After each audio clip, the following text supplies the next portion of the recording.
Qualified immunity is a legal doctrine that government officials use to shield themselves against civil rights violations. And it's often used as a shield by the police to defend themselves against civil rights violations, against civil rights lawsuits, against brutality lawsuits.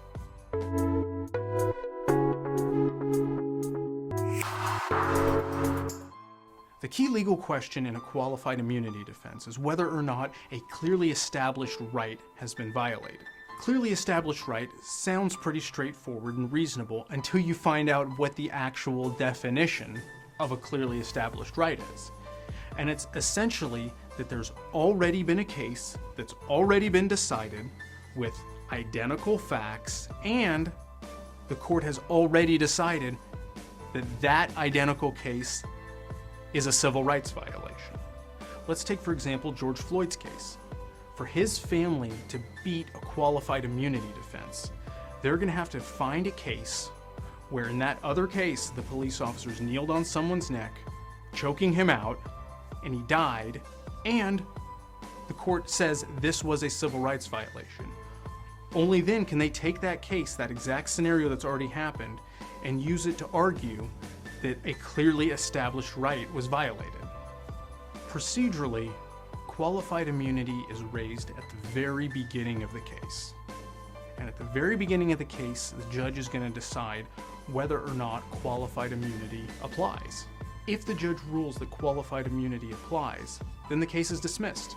It's over, which means that a jury never gets to hear the evidence, which means a jury never gets to make the decision. There's a lot of criticism surrounding qualified immunity.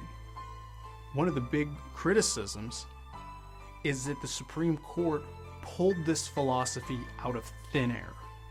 They didn't base this philosophy on any kind of statutes that were in place. They essentially invented it because they weren't happy with the civil rights statute. Another criticism of qualified immunity is that this idea of a clearly established civil right is something that's extremely difficult to prove, because it means you need to find a case with almost identical facts and identical scenario, and that the court has ruled that that's a civil rights violation. The requirement that you have to have a clearly established constitutional rights violation, the idea that you have to have a case ahead of you, a prior case precedent that's set with identical facts, is a significant barrier. It's a significant barrier for plaintiffs, and in all likelihood has deterred countless plaintiffs from even filing lawsuits in the first place. The practice of qualified immunity has even brought criticism from U.S. Supreme Court Justice Sonia Sotomayor. She's criticized the practice, saying that it sanctions a shoot first and think later approach to policing. The justice goes on to call out the court for their history of qualified immunity rulings, pointing out that when the police are not allowed to use qualified immunity, the court says that was the wrong decision. But when they are allowed to use qualified immunity, the court always says, no, that was the right decision. Essentially, the justice calls out the court for always finding in favor of qualified immunity. Qualified immunity has been criticized since its very inception. It's been criticized for giving law enforcement a blank check, for having no statutory basis, and for creating an unrealistic bar for plaintiffs to clear. In light of recent events, Congressman Justin Amash and Cory Booker have introduced the End Qualified Immunity Act.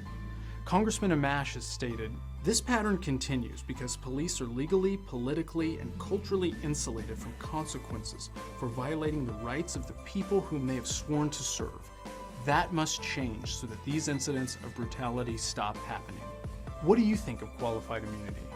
Do you think it's gone too far? Tell us below.